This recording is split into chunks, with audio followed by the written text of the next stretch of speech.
within like an inch or so of your mic. Oh, check testing, Speedy delivery. Can you hear me okay? I'm coming through. Happy anniversary. Here we go. We'll go live now.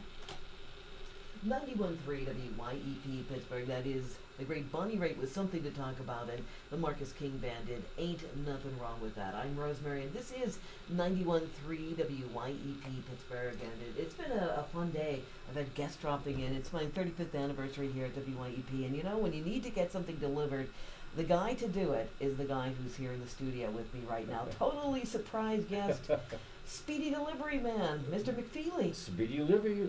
Happy 35th, Speedy Delivery.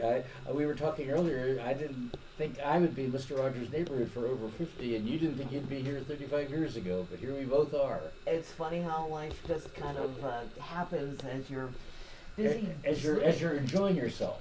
That is true. You know, I've heard, there's a saying, something about, you won't work a day in your life if you love what you're doing, or something like that. And I don't think I've ever worked a day in my life. I loved every moment of it. It seems like you have too.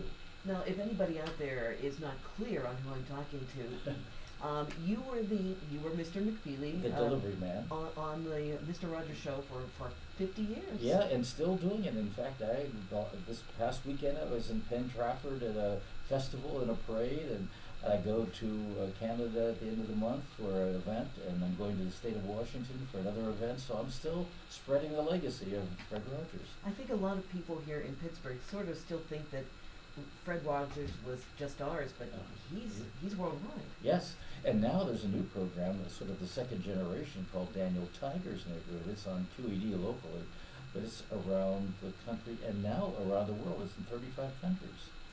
And it all started in Pittsburgh at WQED in 1954 with the Children's Corner, and Fred's work has grown from that.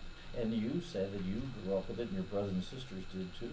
Absolutely. And today I brought in, and Rosemary hasn't mentioned this, but in a program that we did in the 70s, I think, Fred always wanted to show what people do for a living, and we found a telephone repairman. That was when telephones were more like telephones. Yes. And he showed somebody doing their job. And it was your dad, I was told. I didn't even know that till Joy mentioned it to me. And so I found the original tape. I've located it, and we'll make a copy of your dad making his appearance on Mr. Rogers' Neighborhood. Yes, he was a young guy at the time, and I remember. We all lined up in front of the TV set and watched it live, watched our dad on TV fixing Mr. Rogers' telephone. Well, it was, I remember that day because I was in charge of props and costumes, as well as doing Mr. McFeely. You know, in public radio and television, we do everything. But it's been a wonderful, wonderful career for me, and I imagine 35 years for you. You're just beginning. You've got another 35 to go. I'm gearing up for it, taking my vitamins, getting ready to do it. Well, good. This YEP, I must say, is my wife's favorite station. And a little bit, you just played a Bonnie Raitt song, and I thought of my wife because her best friend in Boston, where they went to school, roomed in the early days with Bonnie Raitt. Wow. My wife's best friend's roommate was Bonnie Raitt. And I don't know if they see each other much since then, but my wife told me, I said, really? And I, of course, being a fan of musical theater, was a fan of her father, John Raitt, who I saw many times here at the Civic Lad Opera, not in the arena or not at the Benetton, but at Pitt Stadium. Wow. That's where it first began, the CLO, and he was in Pajama Game. He came, that was a musical. He was also in the movie of it, but he was in, so anyhow, that just set me off in a stream of consciousness when I heard you say Bonnie Raitt.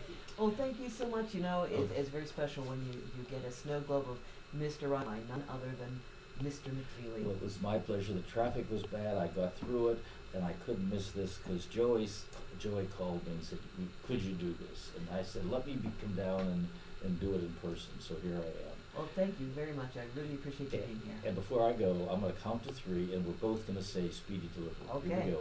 1, 2, 3. Speedy Delivery.